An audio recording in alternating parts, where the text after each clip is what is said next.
Ya, iya. Jadi terima kasih Pendeta Torosaki. Selamat pagi, saudara saya. Selamat pagi. Iya. Salam persahabatan. Oke. Jadi saya menyimak ya dialog dari tadi tentang teroris. Jadi kita secara logika aja dulu berpikir. Ketika Yesus itu datang, itu sudah berdiri sebuah pemerintahan, Pak. Pemerintahan yang berdiri itu adalah pemerintahan di bawah pemerintahan Kaisaran Romawi pada saat itu. Jadi aturan main yang berlaku adalah aturan main sebuah pemerintahan kerajaan Romawi yang mengatur segala sesuatunya di dalam kehidupan orang-orang Yerusalem, orang-orang Israel pada masa itu. Karena mereka hidup di bawah jajahan daripada Kekaisaran Romawi. Jadi semua struktur pemerintahan yang terkait dengan kehidupan orang-orang pada masa itu ya harus ikut aturan mainnya pemerintahan Romawi. Nah, dengan kondisi itu kemudian muncul sosok manusia bernama Yesus di tengah-tengah pemerintahan Romawi yang mengajarkan kemudian tindakan kriminal. Contoh di dalam Lukas 14:23. Kata Yesus kepada pengikutnya, "Pergilah ke semua jalan dan lintasan dan paksalah orang-orang yang ada di situ masuk ke dalam rumahku, karena rumahku harus penuh." Dalam konsep pemerintahan Romawi, Pak, ini Yesus teroris atau apa ini menurut Pak Pendeta? Oke, terima kasih. Ya, terima kasih. Ya. Selamat pagi. Ya, beginilah cara saya mau menyambut dengan baik dia, Pak ya. Ya, silakan. Tadi ya sesuai dengan yang Bapak katakan teroris ya, Pak ya. Iya. Ya. Sudah jelas itu dulu tentang perang salib. Itu bukan disebut dengan teroris seperti yang disampaikan tadi saudara saya sebelumnya, bahwa perang salib itu sudah ada persetujuan, sudah ada musyawarah terlebih dahulu. Ya. Pak Pendeta, ini saya belum masuk ke sana. Kalau perang salib itu kan memang ada perintah di dalam kitab Anda. Ini kita berbicara mengenai Yesus. Sabar, saya arahkan dulu Bapak. Di dalam pengajaran yang kita tahu secara sejarah histori, pemerintahan yang berlaku pada masa itu adalah pemerintahan kerajaan Romawi. Tiba-tiba muncul orang, ya, di tengah-tengah pemerintahan Romawi yang kemudian mengajarkan mengobarkan perang. Aku datang Lukas 12:49, Pak. Aku datang untuk melemparkan api ke bumi dan betapakah aku harapkan api itu telah menyala. Kemudian di dalam Lukas 19 nomor 27, pada saat pemerintahan kerajaan Romawi lagi memerintah di Yerusalem, tiba-tiba ada orang yang muncul mengatakan, akan tetapi semua seteruku ini yang tidak suka aku menjadi rajanya, bawalah mereka kemari dan bunuhlah mereka di depan mataku. Jadi di dalam pemerintahan Kekaisaran Romawi ada orang yang merasa menjadi raja juga di dalam kerajaan Romawi.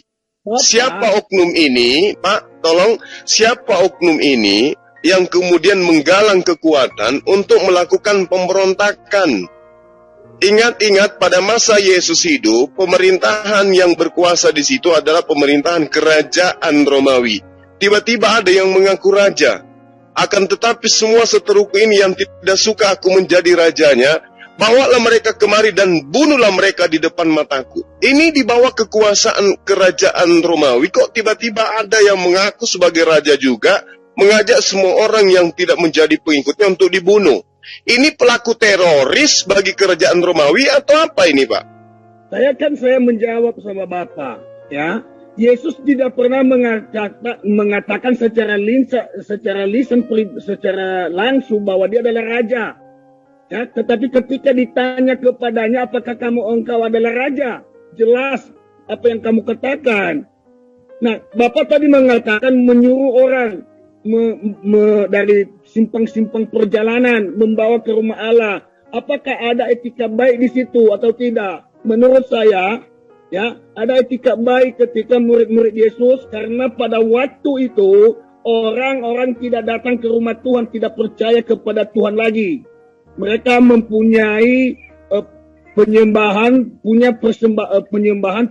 yang tidak berasal dari Tuhan.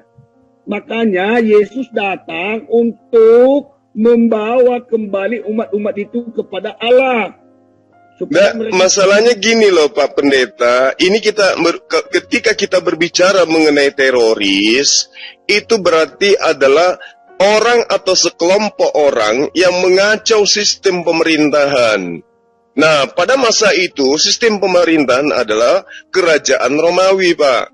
Tiba-tiba ada oknum yang mengajak manusia untuk kemudian melakukan sesuatu yang disebut makar di dalam pemerintahan Romawi. Apa makar itu? Bahkan tetapi Lukas 19 nomor 27, dia mengajak orang-orang itu kemudian untuk melakukan sesuatu yang tidak berkesesuaian dengan aturan main pemerintah. Akan tetapi semua seteruku ini yang tidak suka aku menjadi rajanya, bawalah mereka kemari dan bunuhlah mereka di depan mataku. Menurut pemerintahan sah pada masa itu, oknum ini teroris atau bukan menurut Bapak? Silakan, urra. Sama Bapak sekarang, mana ada di situ makar? Ya, demo. Apakah pada waktu itu pengikut Yesus mereka demo-demo, mereka makar melawan pemerintah? Ini data, Pak. Ini data. Ini ayat loh, ayat. Saya pinjam istilah Quran. Ini ayat. Ada panduan, Pak. Pada saat contoh misalnya gini. Contoh, pada saat pemerintahan sah negara Republik Indonesia, Pak. Tiba-tiba muncul orang yang mengajak orang lain untuk membunuh orang-orang yang bukan pengikutnya. Itu teroris atau bukan menurut Pak Pendeta? Tanya sama Bapak. Ya, apakah sudah terjadi pembunuhan pada waktu itu, murid-murid Yesus membunuh orang? Ya, saya boleh menjawabnya, untung saja pelaku teroris ini cepat ditangkap dan dieksekusi, disalib. Nah, inilah gimana pemahaman Bapak tentang ayat ini. Hurra. Ini Bapak tidak mengerti dan tidak memahami karena Bapak kutip satu ayat, ya ini satu ayat, Bapak harus cari ayat pendukungnya, Pak. Ya. Banyak, Pak, banyak. Data-data seperti ini banyak, Pak. Jangan kau menyangka bahwa aku datang untuk membawa damai di atas bumi. Aku datang bukan untuk membawa damai, melainkan pedang. Ini dia bacakan pada masa pemerintahan kerajaan Romawi. Di tengah-tengah kerajaan orang, Pak, dia melakukan tindakan-tindakan seperti ini. Kamu menyangka bahwa aku datang membawa damai di atas bumi. Bukan kataku kepadamu, bukan damai, melainkan pertentangan. Ini orang lagi tentram, negaranya lagi baik, kok tiba-tiba muncul oknum yang kemudian memprovokasi orang untuk melakukan pertentangan. Ini teroris atau apa ini, Pak? Pak Pendeta, urra. Ya, sesuai dengan teks itu, Bapak salah memahami. Kalau memang Pak Pendeta, ini bukan salah memahami. Ini berbicara mengenai teroris. Negara yang sah, pemerintahan yang sah pada masa itu adalah pemerintahan Kekaisaran Romawi.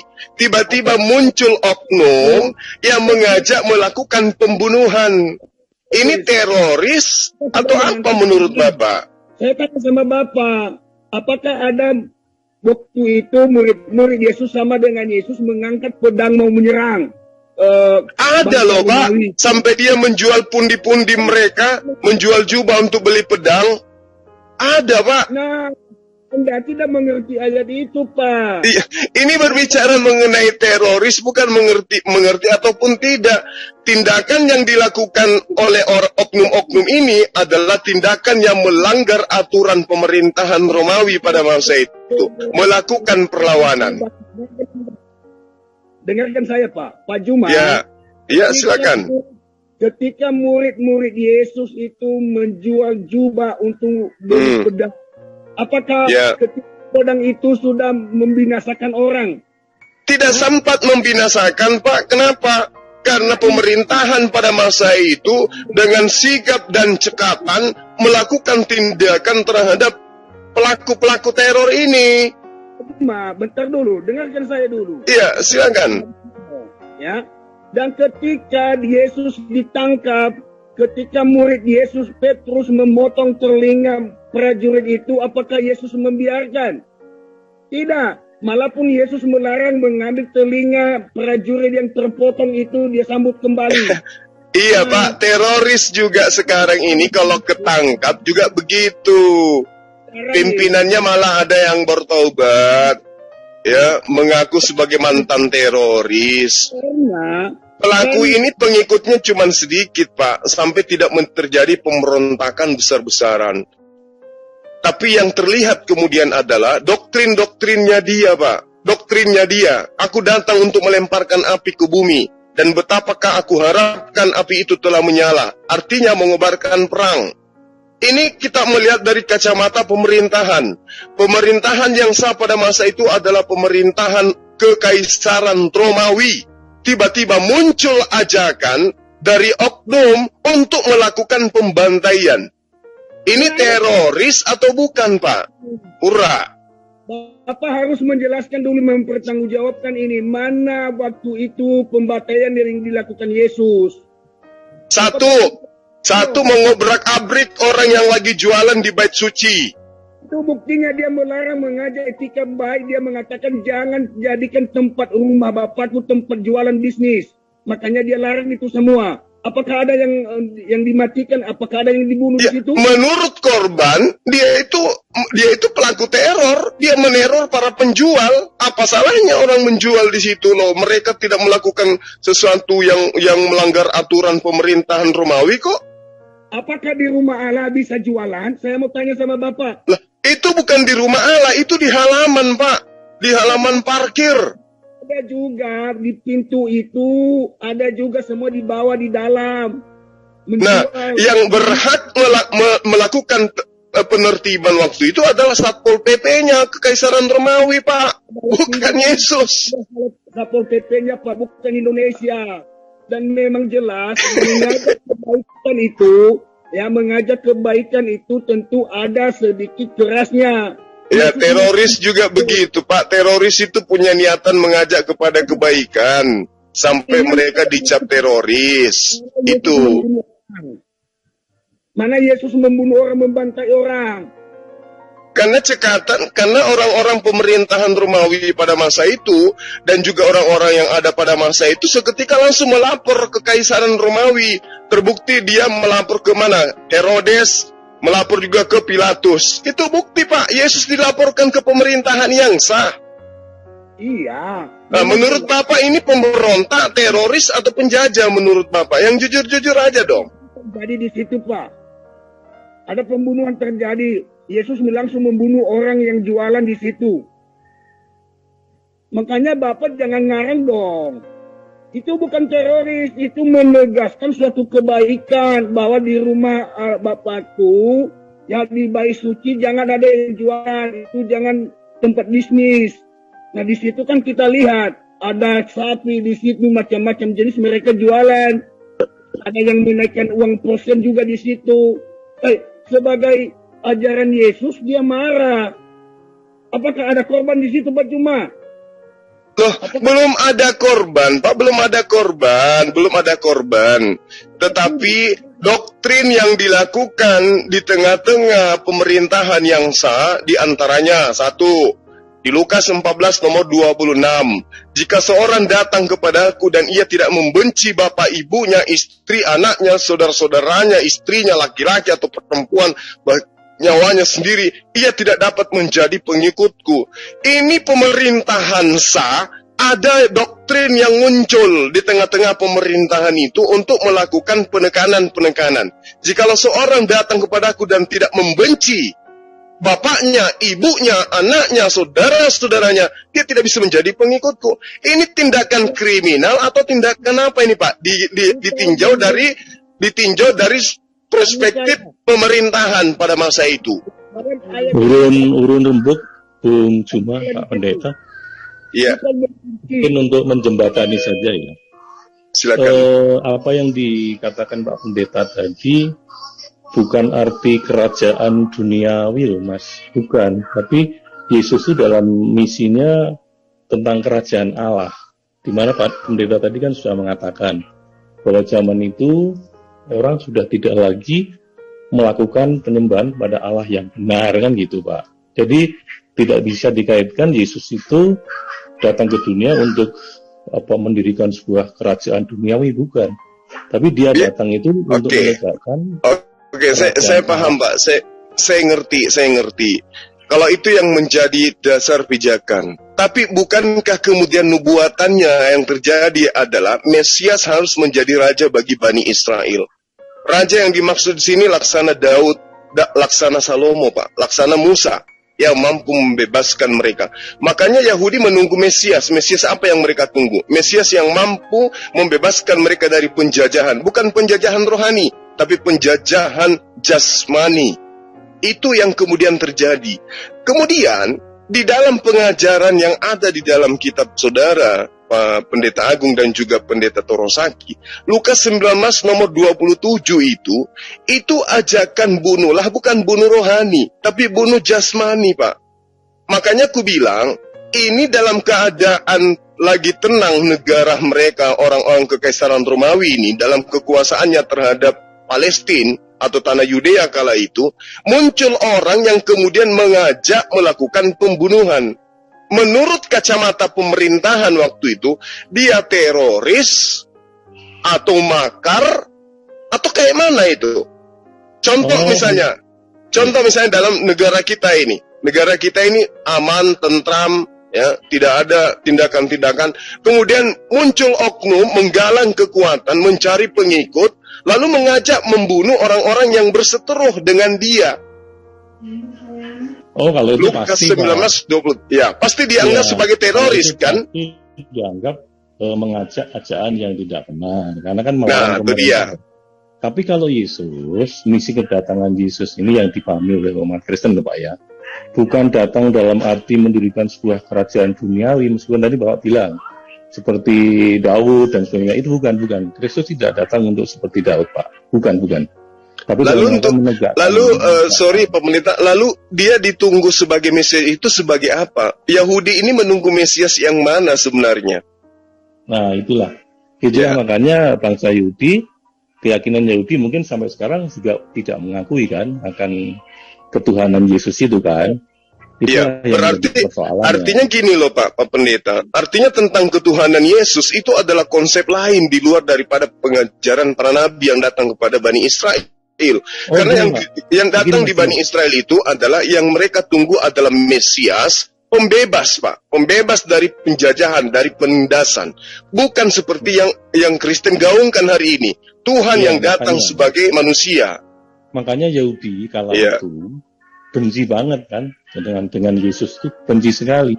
Karena yang diharapkan dia itu adalah pembebas dari penjajahan kan. Tapi Yesus kok tidak ke arah sana, tapi dia selalu bicara tentang kerajaan Allah, tentang mengajarkan bagaimana menyembah Allah yang benar. Ya, bagi umat Kristen, Kristus datang ke dunia itu dalam rangka menegakkan supaya umat manusia kan semuanya tidak ada yang tidak berdosa, toh Pak. Itu supaya kembali kepada Allah yang benar. Yaitu kalau umat Kristen diyakini sebagai Tuhan Allah Bapa yang Esa. Karena Yesus sendiri juga mengajarkan kan Pak, sembahlah Allah yang Esa, satu-satunya tiada yang lain, itu aja.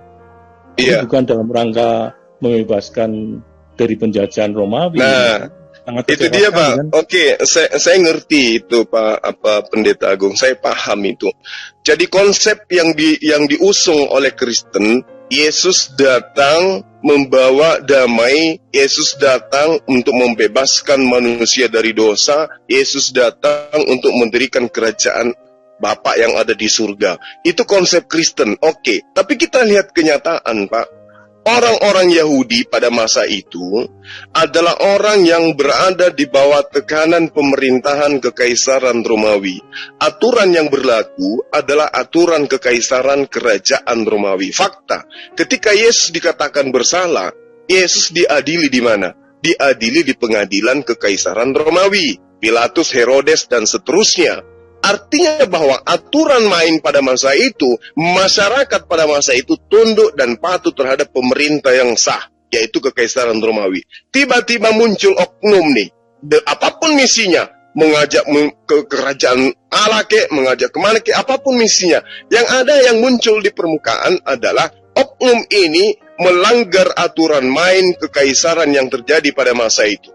Mengajak melakukan satu tindakan yang melanggar aturan main pemerintahan. Saya ngerti itu. Ya, tapi silakan. Ingat, ketika di pengadilan Pontius Pilatus, ya, Pontius Pilatus sampai cuci tangan. Dia tidak menemukan satu pun kesalahan dari Yesus, itu tidak ada. Karena Yesus selama hidupnya itu melakukan kebaikan. Melakukan kebaikan. Gitu loh. Kenyataannya begitu. Makanya Pontius Pilatus, hakim waktu itu, tidak menemukan kesalahan yang ada di dalam diri Yesus. Sehingga yang mengadili itu ya si masyarakat luas, yang dasarnya adalah kebencian semata-mata gitu aja. Sampai disuruh memilih kan, Yesus yang dibebaskan atau penjahat besar waktu itu yang dibebaskan. Enggak pandang dulu lagi, Pak. Tidak melihat kebaikan seseorang, tapi karena di dalam hati nuraninya itu benci setengah mati lah, katakanlah seperti itu. Yang penting Yesus itu mati disalib, pokoknya gitu kan. Sehingga penjahat besar itu ya berdasarkan hukum negara juga itu malah dibebaskan, ya aneh.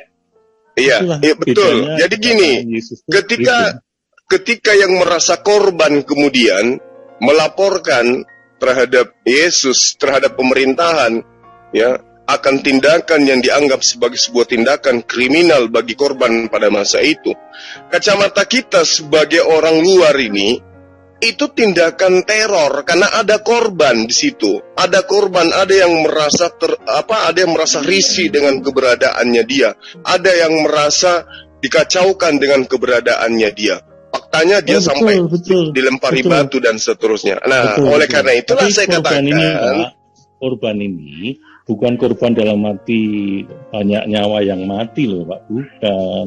Korban yang dikatakan teror itu, Pak, tidak mesti nyawa, Pak. Yang dikatakan teror itu adalah menciptakan ketidaknyamanan dalam kehidupan bermasyarakat.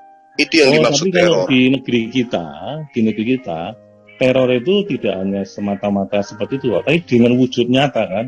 Iya, karena pada saat itu alat untuk membunuh belum lengkap, Pak, belum lengkap. Baru hanya bisa membeli 2 pedang.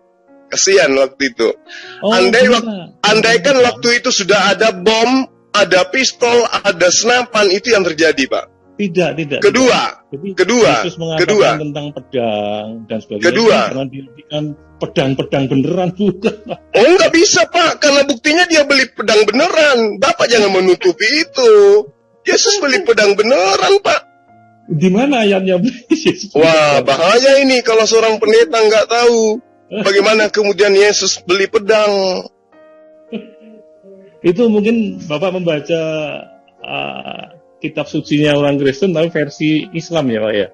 Oh, bukan. Loh, kok ada kitab suci yang Kristen versi Islam? Ya, cara pandangnya versi teman-teman. Faktanya Yesus beli pedang, Pak.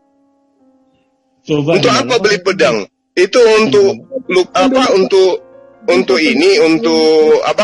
Untuk potong bawang atau gimana itu pedang yang dibeli Yesus? Di mana Yesus beli pedang itu, Pak? Masa Bapak nggak tahu sih? Mana Yesus beli pedang? Di mana? Coba kita lihat dalam Lukas 22, Pak. Coba, Pak. Iya. Bapak sebutkan saja. Mungkin cara kita mengartikannya berbeda, karena banyak kata-kata Yesus itu kata kiasan, Pak, perumpamaan. Kiasan bagi orang yang ingin menyembunyikan fakta kebenaran. Betul, saya akui itu. Setiap yang sudah fakta dibilang hiasan, setiap yang hiasan dibilang fakta. Itulah yang hebat. Bukan begitu, dalam pemahaman Kristen. Saya amati teman-teman Muslim ini kadang-kadang tidak konsisten, Pak. Nah, sekarang begini, seorang pendeta sekelas Bapak tidak tahu bahwa Yesus itu pernah beli pedang, kan lucu, Pak? Lucu loh itu. Gini, ya. Pak. Saya mau tanya ke Pak Juma ini tentang konsistensi, tentang bagaimana Bapak itu melihat kitab ayat-ayat di dalam kitab suci orang Kristen.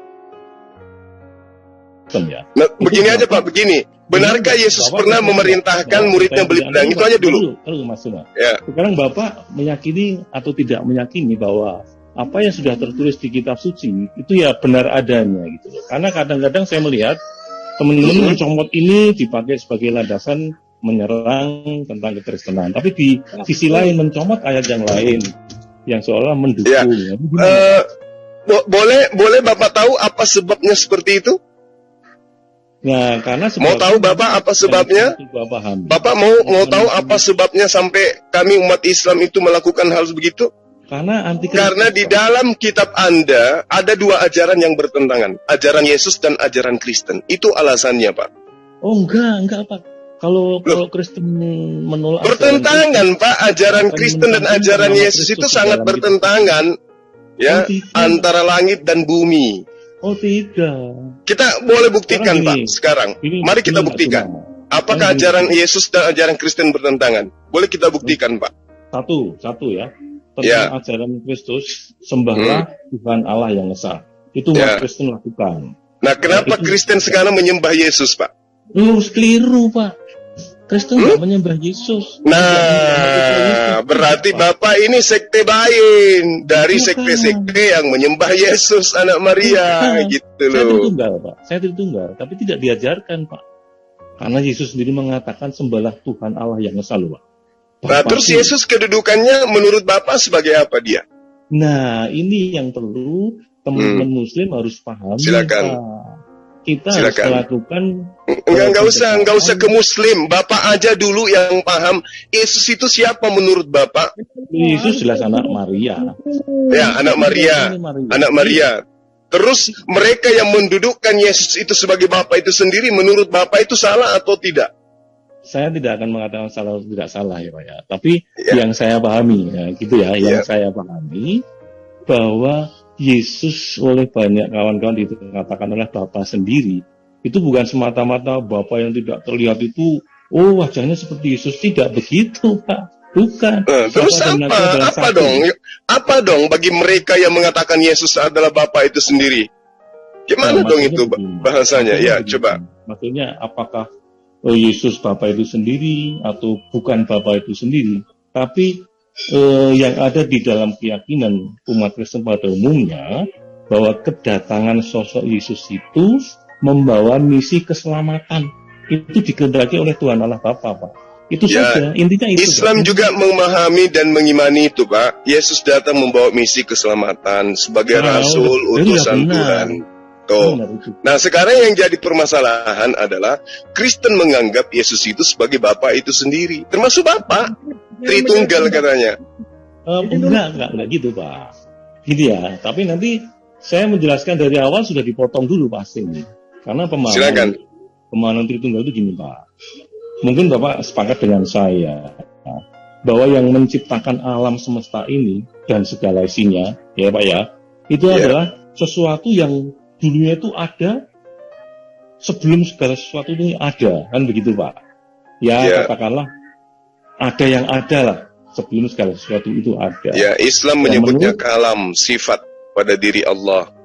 Nah, menurut pemahaman Kristen pada umumnya, khususnya Tritunggal, bahwa yang ada sebelum segala sesuatu ada itu memiliki di dalam dirinya itu Pak. Itu firman, ya, dan roh. Nah, firman dan roh. Nanti larinya ke Yesus pastikan. Tunggu dulu.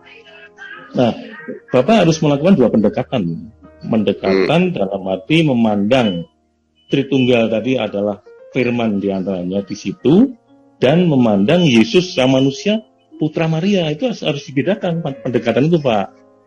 Kalau tentang firman, itu kan menjadi bagian dari Tuhan Allah Bapa. Itu tetap melekat pada dia Pak, kekal adanya Pak. Dari dulu kala. Lalu Yesus ini siapa? Manusia atau Bapa itu sendiri? Yesus yang Putra Maria itu oleh Tuhan Allah Bapa melalui firman-Nya, diutus untuk menyampaikan kehendak Allah, yaitu menyelamatkan umat ciptaan Allah, gitu loh Pak. Karena berarti Yesus itu Rasulullah, utusan Allah.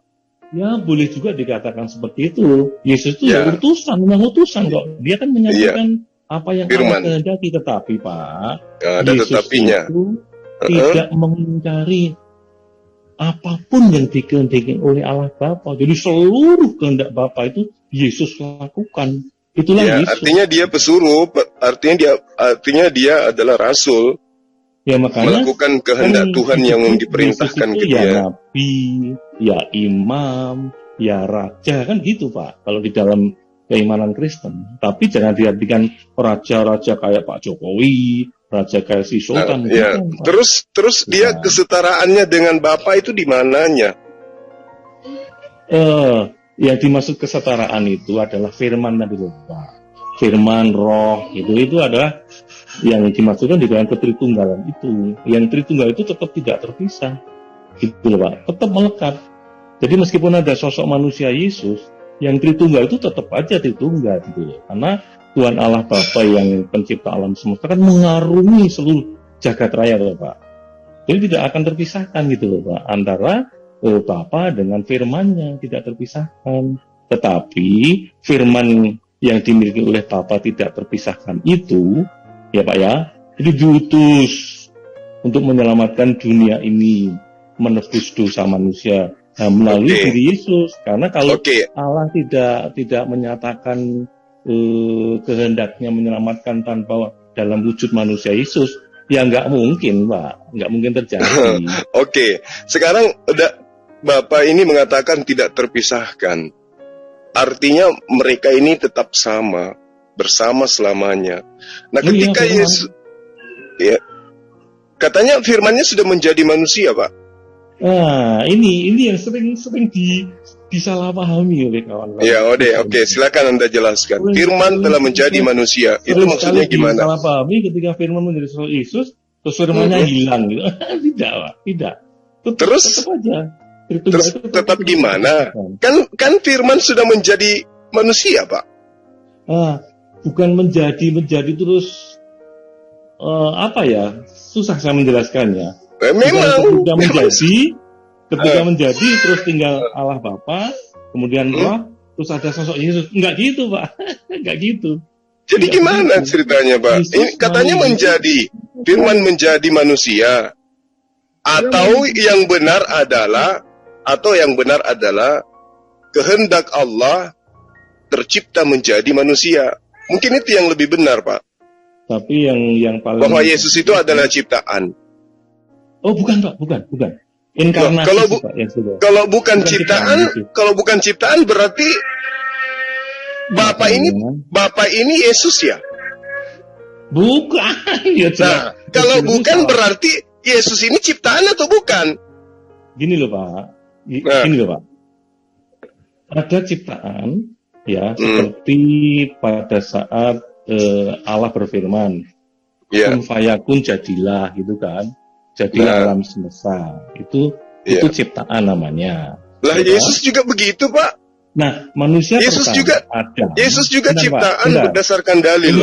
Tunggu, Pak. Manusia pertama Adam itu dibuat, Pak. Yesus juga demikian, Pak. Yesus juga demikian. Yesus juga dibuat. Enggak, Yesus enggak ada ceritanya seperti Adam, seperti alam semesta, tidak, Pak. Karena apa? Karena yang saya tadi bilang bahwa Yesus adalah firman, inkarnasi di dalam sosok Yesus. Kok inkarnasi, Pak? Gimana ceritanya Bapak mengatakan inkarnasi loh, yang Yesus itu benar-benar ciptaan kok? Makanya umat Kristen itu, Pak, ya Pak ya, teman-teman Muslim lah khususnya, itu sangat sulit memahami tentang apa yang diimani oleh umat Kristen. Karena umat Kristen itu, Pak, menyadari ada keterbatasan di dalam logika kita. Nah, yang tidak masuk logika kita itulah sebenarnya ranah Allah itu berbuat apa saja bisa, Pak. Nah, kalau yang di sini yang ini loh, Pak. Bapak menyembunyikan kebenaran yang tertulis. Yesus itu adalah awal dari ciptaan. Kamu salah, Pak Juma. Begini, Pak Juma. Enggak begitu, Pak. Loh, terus awal, kalau dalilnya ada gimana tuh cerita itu? Awal atau sulung itu bukan. Ya, sulung itu apa, Pak? Misalnya anak sulung itu ciptaan atau bukan? Tunggu dulu, Pak. Nah, ini yang sering memang kita berbeda di dalam konsep. Oh iya, pasti karena saya menggunakan akal, Bapak menggunakan iman. Okay. Pasti beda, betul, Pak. Betul. Nah, itu dia. Contoh, Pak ya. Ya. Contoh di dalam sebuah ibadah. Ya. Kebaktian umat Kristen, Pak ya. Ketika orang menikah, ya Pak ya.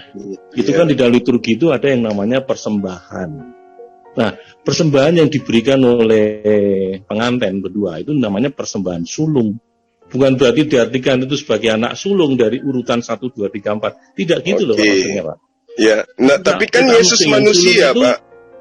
Bukan maksudnya bukan itu, Pak. Sulung itu bukan berarti ciptaan dari dia anak pertama, terus Adam nomor 2, enggak gitu, Pak. Syukur-syukur Yesus dikatakan sulung, yang pada faktanya bukan sulung, Pak. Itu masih syukur disebut sulung, padahal dia kan bukan sulung. Yang sulung itu Adam, manusia pertama itu Adam, bukan Yesus. Nah sekarang betul, itu arti harfiahnya sulung itu ciptaan itu manusia Adam. Tapi Yesus sulung itu bukan sulung seperti Adam, ciptaan bukan. Makanya disebut sulung Yesus itu adalah yang utama. Yesus itu yang utama, manusia yang utama.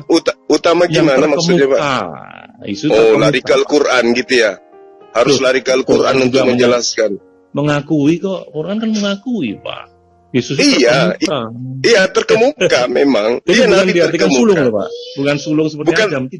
Terkemuka di sini di antara manusia. Berarti dia masih kedudukan sebagai manusia. Nah sekarang ketika Yesus dikatakan di dalam Kolose 1:15, Wahyu 3 nomor 14 bahwa dia adalah permulaan penciptaan, dari mana kemudian Anda mengatakan Yesus bukan ciptaan sementara dia manusia gitu loh? Ya, makanya yang saya katakan bahwa firman yang inkarnasi itu bukan ciptaan. Gitu Pak. Loh, jadi gimana ceritanya Anda bisa mengatakan Yesus bukan ciptaan, Pak? Sementara dia manusia.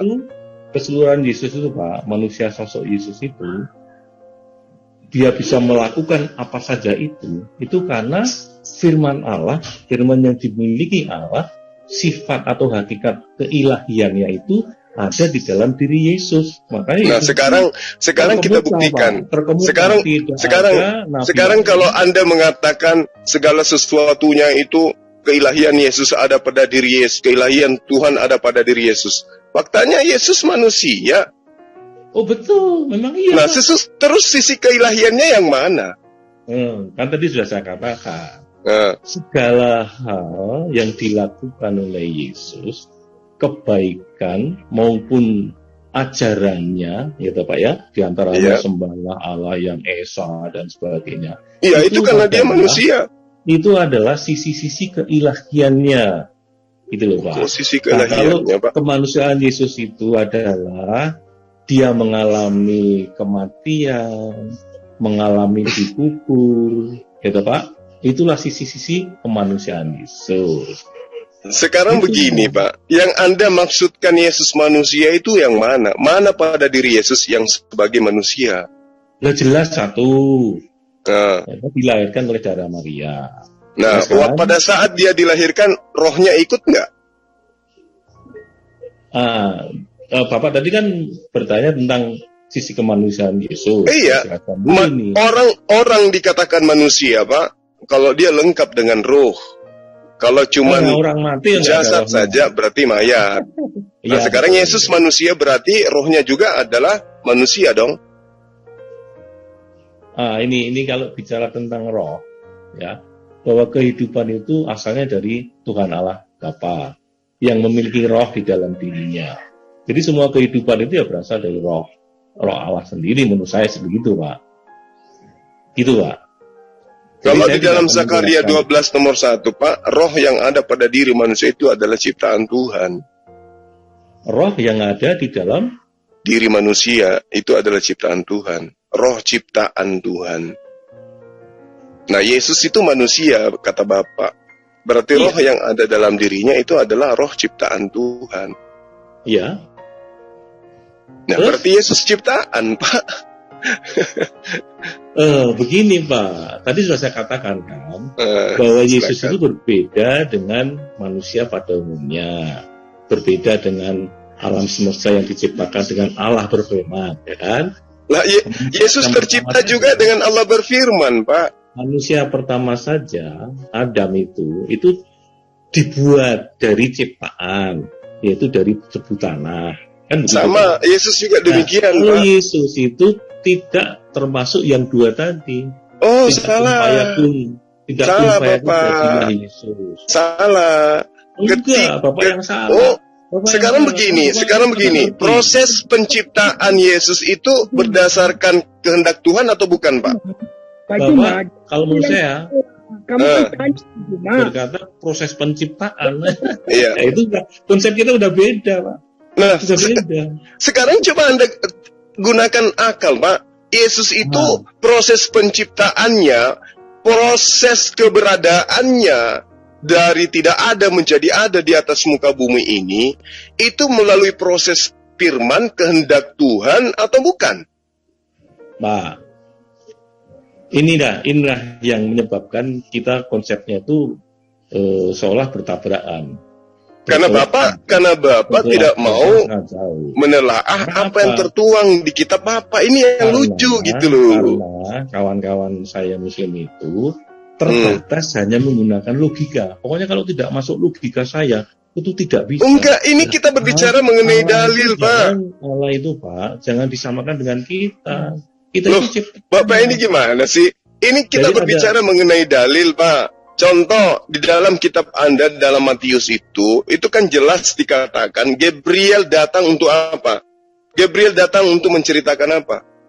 Menceritakan firman Tuhan. Apa firman Tuhan yang diceritakan? Tuhan mau Maria hamil, melahirkan seorang anak. Itu firman. Itu firman Tuhan. Itu kehendak Tuhan. Jadi butuh proses. Yesus tercipta itu tidak unyu-unyu langsung jadi manusia, tapi butuh proses. Gabriel datang menyampaikan ibunya, Tuhan mau engkau hamil. Apakah tercipta? Tercipta, hamil dia, Pak. Itulah yang saya katakan, Yesus itu memang benar-benar ciptaan. Karena dia berasal dari proses. Ya udahlah, kalau memang Bapak memahami seperti itu, itulah yang tidak dipahami oleh umat Kristen. Tetapi Bapak mengklaim, wah, bahwa umat Kristen itu tidak logika, tidak masuk akal, kan begitu. Nah, di sini perbedaan kita, Pak, yang paling mendasar sekali. Dan sebetulnya iman Kristen itu, Pak, yang paling menjadi inti, ya Pak ya, bahwa kehadiran Yesus ke dunia ini, Pak, itu adalah dalam rangka Allah ingin menyelamatkan manusia supaya tidak terkungkung oleh kuasa dosa. Karena iblis, Pak, ya Pak ya, itu kan selalu berusaha mencari pasukan juga, selalu melawan kehendak Allah supaya manusia tidak taat kepada Allah, kan gitu, Pak. Tapi Allah akan menolong manusia supaya dia tidak dikungkung oleh kuasa iblis itu, yaitu hanya percaya saja kepada Yesus yang adalah kehendak Allah sendiri untuk menyelamatkan manusia. Nah, yang saya pahami, kawan-kawan Muslim itu tidak percaya kepada Yesus, antikristus. Kebalik, Pak, kebalik. Justru kami yang percaya Yesus. Kristen tidak percaya Yesus, Pak. Lebih-lebih kami, gimana sih, Pak? Nah, sekarang begini. Kita buktikan siapa yang percaya kepada Yesus. Kita buktikan, Pak. Ada berapa Tuhan dan siapa oknum Tuhan yang menurut Yesus ajarkan? Loh, Tuhan itu hanya satu, Tuhan Allah. Nah, terus Yesus sebagai apa menurut Yesus? Yesus ya manusia. Oke. Nah, sekarang ada tidak Yesus itu mengatakan bahwa dia itu adalah satu bagian daripada Bapa sehingga dia harus diimani Trinitas atau Tritunggal? Oh, beda, Pak. Kalau ada enggak, Pak? Ada enggak? Itu dulu. Yesus mengatakan aku dan Bapa adalah satu. Nah, paling poinnya di situ. Sekarang begini, ketika Yesus mengatakan aku dan Bapa adalah satu, yang maksud satu itu apa, Pak? Satu apa maksudnya? Aku dan Bapa adalah satu kehendak itu, Pak. Ya, betul. Yesus tidak pernah menentang kehendak Bapaknya. Betul, berarti dia pesuruh kan? Dia adalah dia yang diperintah untuk melakukan perintah Tuhan. Ya, itu adalah konsep Islam memahami tentang Yesus yang adalah pesuruh. Nah, sekarang apa bedanya dengan Musa, dengan Abraham yang adalah pesuruh Tuhan? Mereka semua melakukan perintah Tuhan. Kenapa mereka nggak dituhankan juga menjadi Tritunggal atau Trinitas atau 4 tas atau 5 tas? Betul. Nah, betul, Bapak itu betul. Bapak itu betul. Terus, tapi pada saat nabi-nabi sebelum kedatangan Yesus itu kan menubuatkan Tuhan datang dari jadi manusia, menubuatkan kedatangan seseorang yang akan menyelamatkan umat manusia dari dosa. Karena dengan cara apa manusia ini menyelamatkan manusia, Pak? Gini, Pak, yang saya coba pahami ya, satu, jelas berbeda antara konsep Kristen dengan Islam. Enggak, ini konsep Yesus saja, Pak. Saya butuh konsep Yesus. Dengan cara apa Yesus menyelamatkan menurut Yesus, bukan menurut Kristen. Gini, Pak. Yang Anda pahami sebagai pendeta. Silakan. Yesus itu kan ada rangkaian, Pak. Rangkaian cerita dari dulu kala sampai kedatangan. Oh, Bapak itu berasumsi terlalu jauh. Sekarang menurut Yesus, dia menyelamatkan Bani Israel dengan cara apa, Pak? Dia menyelamatkan Bani Israel. Menurut Yesus, bukan menurut gereja. Silakan. Sebetulnya begini, Pak. Yesus itu tidak hanya menyelamatkan Bani Israel, kalau menurut saya. Oh, enggak. Menurut Bapak salah lagi di situ. Begini, Bapak selalu melihat terbatas banget bahwa Yesus seolah hanya seorang yang dinanti-nanti. Pak, makanya saya bilang, Pak Pendeta, bangsa Israel, misalnya, makanya saya bilang, Pak Pendeta, saya lebih percaya kepada Yesus dari Bapak. Apalagi orang Kristen, Pak. Kalau percaya Yesus berarti Bapak harus mengakui dia hanya untuk Bani Israel. Oh, enggak begitu, Pak. Nah, sekarang coba tunjukkan pernyataan Yesus bahwa dia untuk dunia, untuk seluruh manusia. Ada nggak? Contoh. Perintah Yesus di dalam Matius 8. Oke. Betul? Ya, sekarang kita uji. Oh, paham kali, Pak. Sekarang kita uji apakah itu perintah Yesus atau bukan. Oke, silakan. Dikatakan pergilah. Ya, pergilah. Ya, kan? Nanti dulu Bapak harus meyakini dulu, benar nggak ini ayat ini adalah Yesus yang mengatakan. Kalau Bapak mengatakan itu bukan Yesus, selesai sudah. Oke, saya ikuti sama Bapak. Anggaplah itu Yesus yang mengatakan. Oke, silakan. Mari kita uji. Silakan. Pergilah. Terus Yesus pergilah, baptislah atas nama Bapa, Anak, dan Roh Kudus. Bapa, Anak, Roh Kudus. Itu ketritunggalan ya. Terus kalau Bapak gereja mengatakan. Ya, saya sedang tidak membahas Tritunggal, Pak. Saya sedang membahas perintah ruang lingkup ajakan Yesus sekarang, itu apakah hanya Bani Israel atau kepada dunia. Silakan. Nah, sekarang Bapak tahu. Yang namanya orang mengikut Kristus, yang disebut dengan orang Kristen, ya kan, yang memuliakan Yesus Kristus, itu tidak hanya di kawasan bangsa Israel kan, Pak, mendunia, ya, Pak Pendeta, yang saya minta ajaran keselamatan menurut Yesus, Pak, bukan menurut gereja. Itu yang saya minta. Ya seluruh isi Alkitab. Itu kan ajaran keselamatan yang Yesus. Nah, inilah yang menjadi kemudian ajaran Yesus itu, ya, ada yang melakukan makar terhadapnya. Karena Yesus mengatakan, aku diutus hanya kepada domba-domba yang hilang dari Bani Israel. Kemudian Bapak ingin mengajukan pembantahan terhadap data Yesus dengan menggunakan bantahan Matius 28 nomor 19 nomor 20.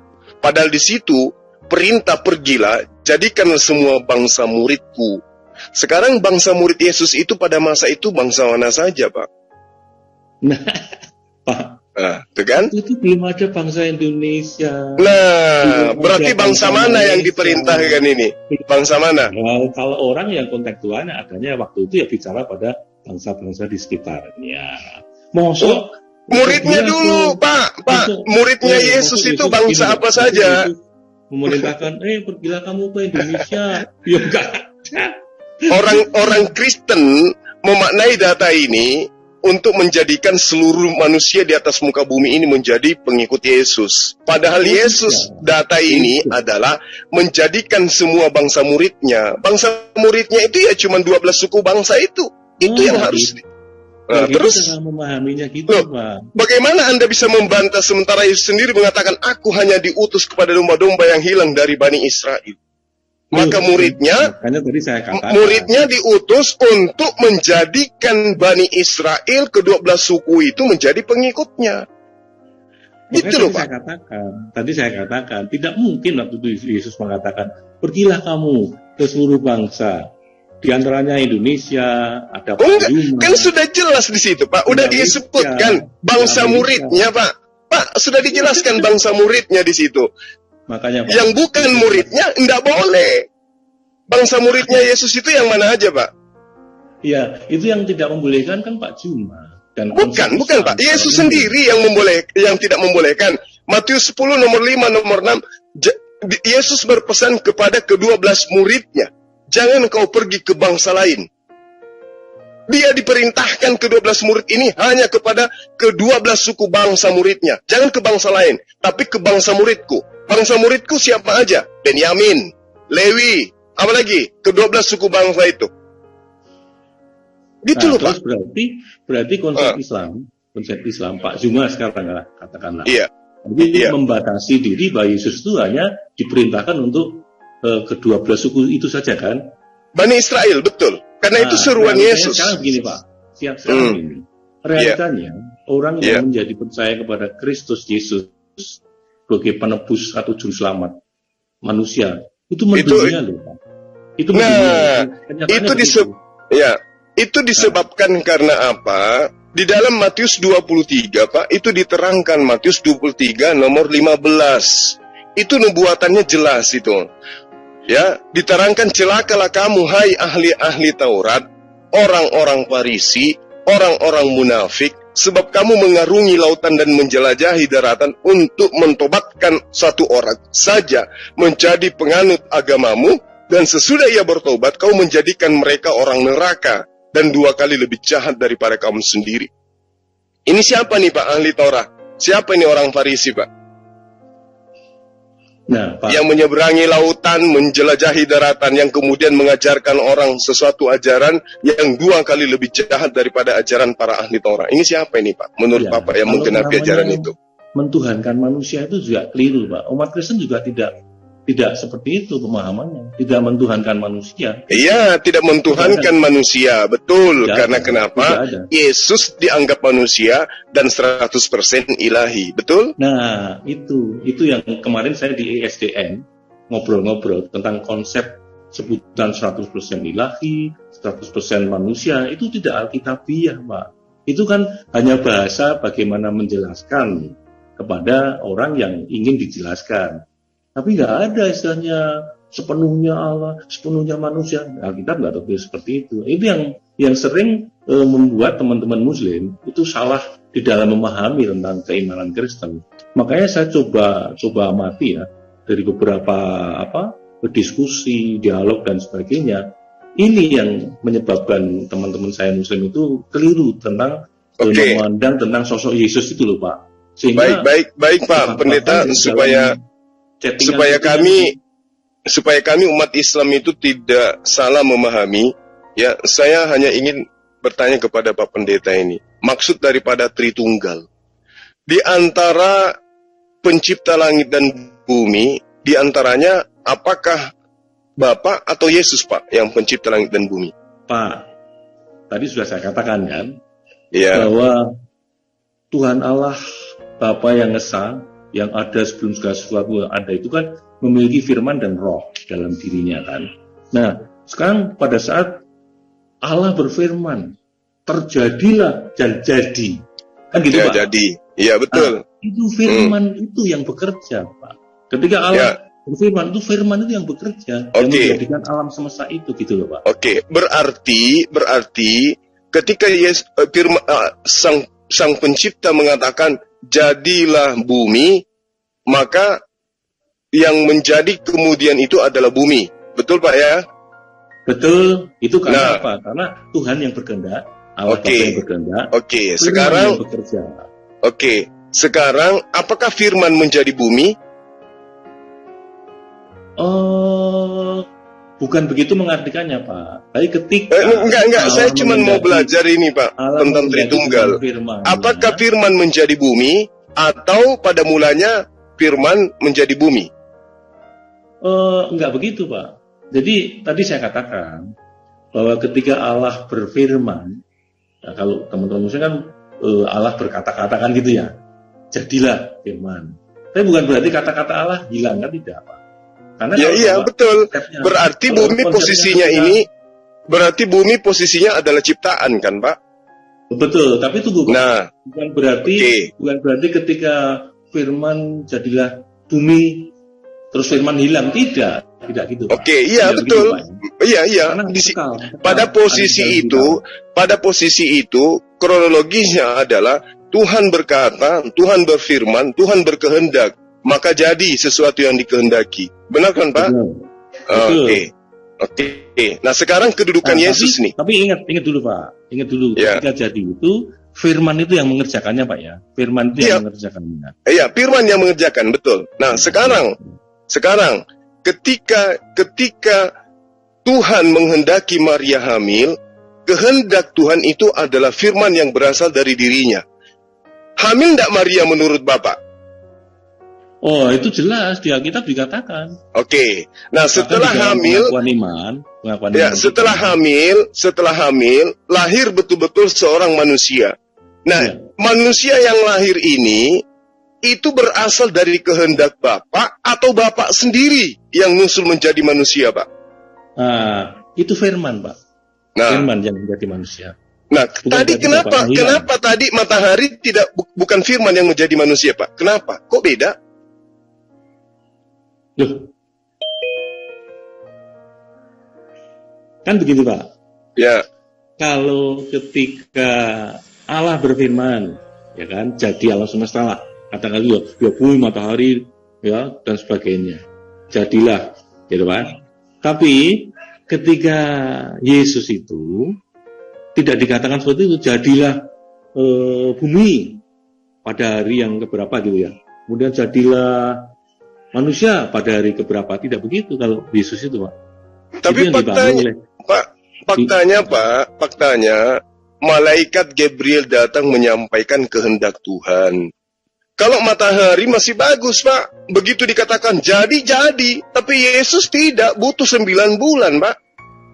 Loh, Bapak harus kita bedakan loh, Pak. Ciptaan Allah, alam semesta, ya Pak ya. Itu jangan disetarakan dengan Yesus loh, Pak. Karena apa? Matahari tidak diperintahkan untuk menyelamatkan manusia. Loh, gitu, Pak. Bapak ini gimana? Pak, kalau tidak ada matahari, manusia bisa selamat nggak, Pak? Nggak begitu, Pak. Keselamatan ini kan berawal dari penciptaan manusia pertama itu, Pak. Makanya tadi sekarang saya katakan posisi Yesus dengan matahari jauh bermanfaat matahari, Pak. Ketika matahari itu tidak bersinar, ya, selama 3 hari saja atau 1 menit saja yang seharusnya fungsinya menyinari, itu alam semesta akan beku, Pak. Ya, saya tahu itu, Pak. Berarti fungsi matahari itu juga sebagai penyelamat. Nah, sekarang ketika Tuhan menghendaki Maria hamil, apakah seketika itu hamil atau butuh waktu? Ketika Tuhan menghendaki Maria melahirkan seorang manusia bernama Yesus, apakah butuh waktu atau seketika itu juga lahir dan melahirkan? Nah, butuh proses kan, Pak? Betul. Saya setuju, ada proses. Bahkan prosesnya itu ya dikandung sebagaimana mengandung, orang-orang mengandung kan begitu. Tapi kandungannya Maria itu, Pak, tidak berasal sebagaimana manusia pada umumnya kan hubungan suami istri.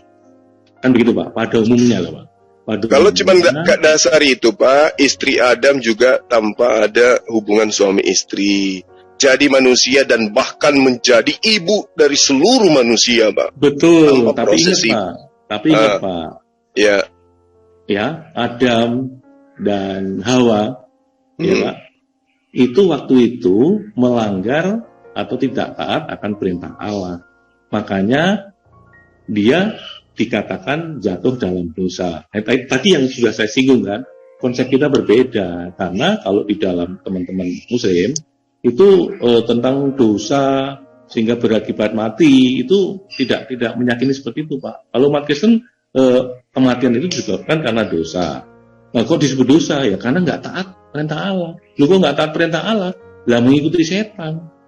Kan begitu. Orang Adam itu, Pak, melanggar dosa, tidak taat, karena dia diiming-imingi oleh setan. Supaya kalau kamu makan itu, kamu seperti Allah. Nah, itu yang Allah tidak kehendaki, Pak. Manusia ciptaannya mau menyamai-nyamai dengan dirinya. Itu loh. Makanya manusia mendapat hukuman. Itu jatuh dalam dosa. Nah, kalau Muslim kan enggak, Pak.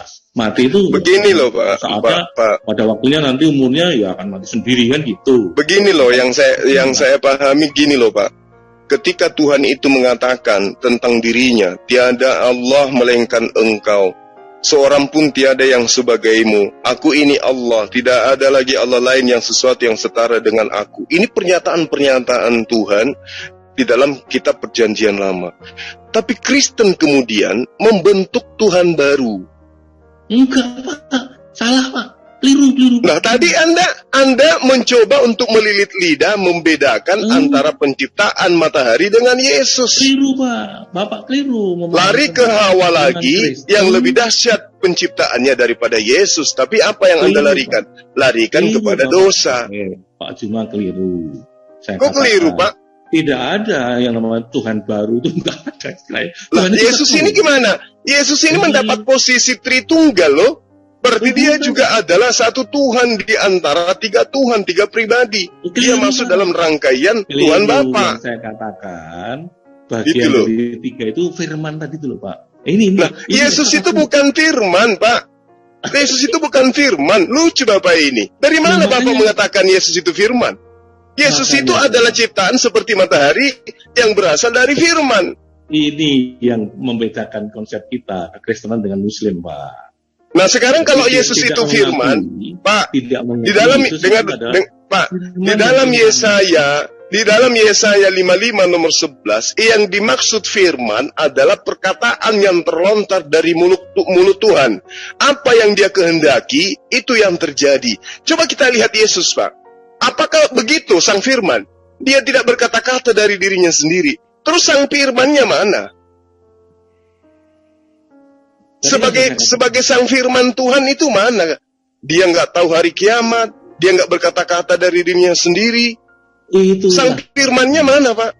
Sebagai sang firman itu mana? Itulah kemanusiaan Yesus. Nah, berarti dia bukan sang firman, Pak. Yang dikatakan kalam, firman Tuhan, itu tidak punya sisi kemanusiaan. Yesus manusia, Pak. Apakah Bapak ini punya sisi kemanusiaan? Tidak. Betul, itu betul, Pak. Nah, sekarang apa bedanya antara firman dengan Bapak sendiri? Sang Bapak, sang firman ini, apa bedanya sang firman dengan sang Bapa menurut saya Bapak? Katakan, firman itu adalah bagian dari sang Bapa. Iya. Jadi kalau bagian dari sang Bapa berarti firman itu adalah sang Bapa. Sang Bapa telah menjadi manusia. Oh, bukan begitu cara memahaminya. Terus gimana cara mengimaninya, Pak? Anda mengatakan, coba Anda lihat, Pak. Coba Anda lihat di dalam Yohanes 1 nomor 1. Saya kasih analogi, Pak. Silakan. Anda punya akal. Anda punya roh, Anda punya jasad. Oke, silakan. Silakan kasih saya analogi supaya saya paham. Silakan. Bapak kenal Avandi, pelukis kaliber internasional? Ya. Ya kan? Ya, kenapa rupanya dia? Tangan. Ya. Mempunyai kehendak, mempunyai tangan.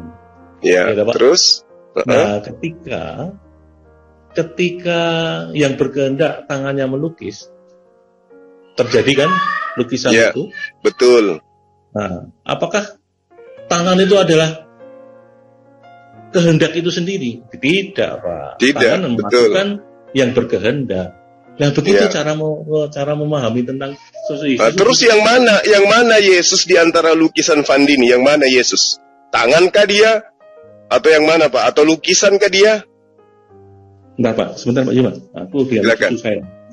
Sebentar, Pak. Sebentar. Silakan. Tolong dilanjut dulu ya. Dilanjut dulu deh sama Bu Uti dulu. Sebentar. Iya, sebentar. Betul, Pak Juma. Baik, silakan Pak Pendeta. Diselesaikan dulu yang pekerjaannya. Ya, Pak, itu saya. Iya. Baik. Ya, mungkin ada yang bisa menggantikan untuk sementara, Saudara Markus barangkali. Tadi ada pelukis, ada tangan, ada ide, ada akal, kemudian ada lukisan. Yesus duduk di mana di situ? Tangankah dia? Idekah dia? Menggantikan apa ini Bang Juma? Menggantikan Pak Pendeta Agung Nugroho tadi membahas tentang firman. Kenapa saya menggantikan? Wong saya jadi tidak percaya sama Yesus kok suruh menggantikan, tidak mau. Abang gini gimana toh? Kirain namanya Markus itu orang dari seberang. Ya, yonda. Berarti namanya Mbah Markus Ali dari Lirboyo itu orang dari seberang jenengan. Iya, biasanya gitu loh. Enggak, Bang. Enggak lah. Ya syukurlah kalau gitu. Moga-moga dilanjut. Tapi bagusnya namanya diganti, Bapak. Bikin nasi uduk lah. Markus itu nama murid Paulus di Antioquia. Alah, awang sama Kang Budak Angon wae cok sering ketemu lu. Ada Bang Ade di sini, ada Bang Ade, ada Ahi Budak Angon. Nah, tadi itu Pendeta Torosaki itu kasihan ketika membahas tentang teroris tadi. Saya cuma nggak tega aja. Saya baru masuk, Ai. Ya, jadi Bang Juma, hukum kasih itu kan sebelum Yesus ada sudah eksis kan. Oh betul. Iya kan, kasihilah Tuhan Allahmu juga itu udah eksis. Kasihilah, hormatilah ibu bapakmu, itu ajaran kasih. Iya, ajaran kasih itu sebelum Yesus ada sudah eksis. Nah sekarang hukum kasih itu kan seolah-olah Yesus yang mengklaim gitu kan. Padahal Yesus sendiri mengutip dari 10 perintah Tuhan kan yang dibawakan oleh Musa kan. Iya. Nah itu salah satu itu. Jadi ini loh Bang Ade, kita kan tahu gitu ya bahwa Kristen ini pada pokok intinya tidak berasal dari ajaran Yesus gitu. Kalau Yesus kan, kalau ditanya teman-teman Kristen, Yesus itu praktisi Yudaism atau praktisi Kristen? Apa jawaban mereka? Nggak mungkin mereka mau berani mengatakan Yesus praktisi Kristen. Nggak mungkin. Kenapa? Karena Yesus itu adalah hamba Tuhan yang taat terhadap perintah Tuhan. Makanya dikatakan di dalam Yohanes 17 nomor 4 itu adalah makananku melakukan perintah Tuhan. Kemudian di dalam Yohanes 5 nomor 26 ya, itu diterangkan bahwa ada kesaksian yang jauh lebih penting dari kesaksian Yohanes. Kata Yesus, apa itu? Adalah aku bersaksi bahwa setiap pekerjaan yang aku lakukan itu adalah pekerjaan yang diperintahkan Bapa untuk aku lakukan kepada kalian. Dan pekerjaan itulah yang menjadi saksi tentang aku. Nah, sekarang pekerjaan-pekerjaan Yesus itu membangkitkan orang mati, membuat orang lumpuh berjalan dan seterusnya. Itu untuk membuktikan dia sebagai Tuhan atau membuktikan dia sebagai utusan Tuhan? Jawabannya untuk membuktikan dia sebagai utusan Tuhan. Berarti pekerjaan kesaksian Yesus sendiri, ya, kesaksian Yesus yang paling tertinggi adalah bersaksi bahwa dirinya adalah utusan Tuhan. Nah, Kristen kok muncul tiba-tiba? Sama seperti saudara kita Pendeta Agung Nugroho yang terhormat tadi, sahabat yang saya hormati, yang saya kagumi. Firman, Yesus itu firman, menjadi manusia. Kemudian sang firman, ya, tidak berubah, tetap aja pada diri Tuhan. Nah, ini akan menjadi kebingungan. Terus kemudian yang dikatakan bingung kita.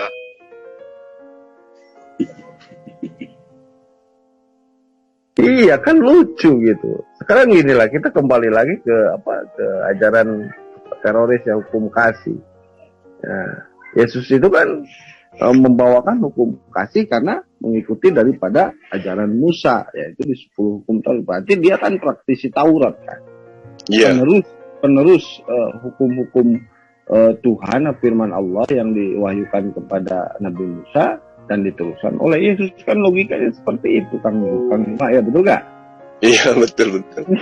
Nah, ketika ada salah satu Paulus, ya umpama oknum Paulus dia membunuh, apakah dia sudah melakukan hukum Taurat ketika dia membunuh orang-orang pengikut Yesus pada saat itu?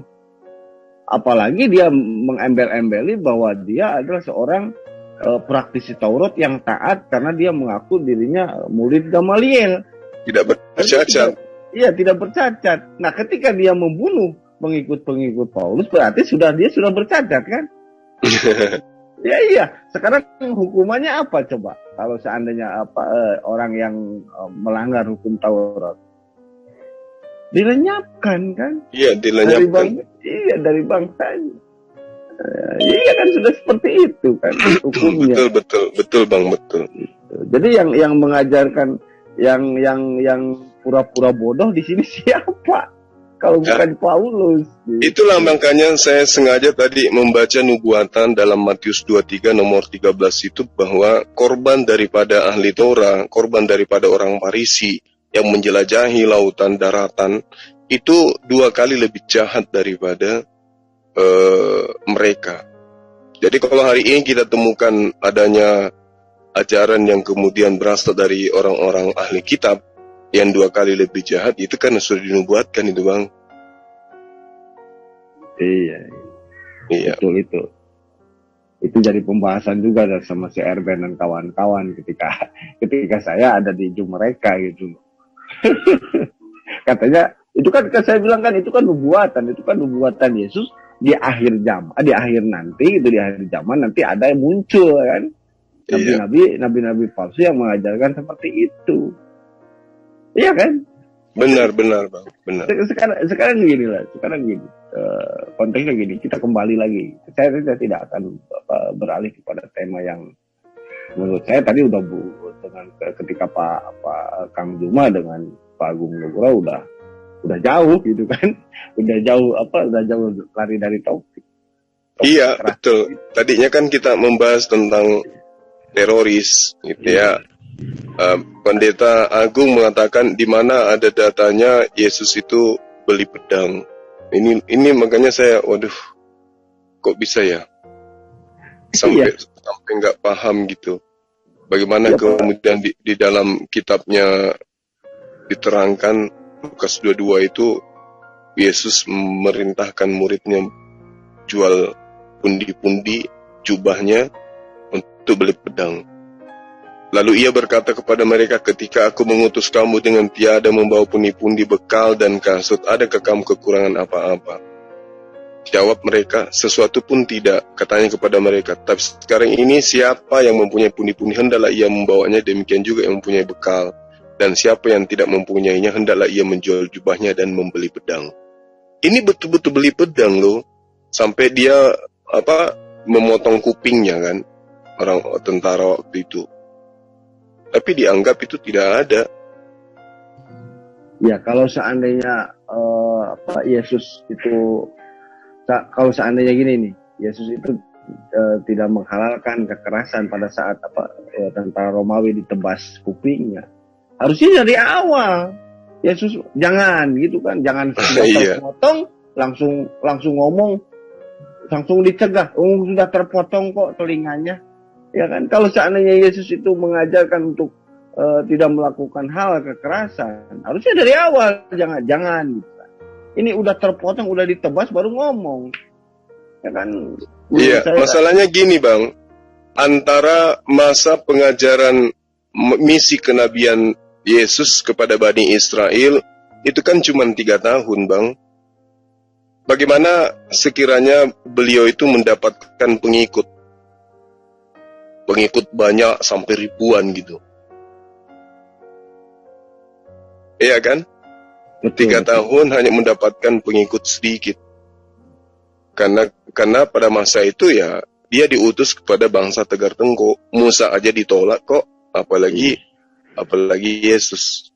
Bersyukur ada umat Islam yang kembali mengembalikan kemuliaan beliau sebagai nabi, sebagai utusan. Kalau di Kristen sih ya, saya katakan Yesus ini bonyok dibuatnya.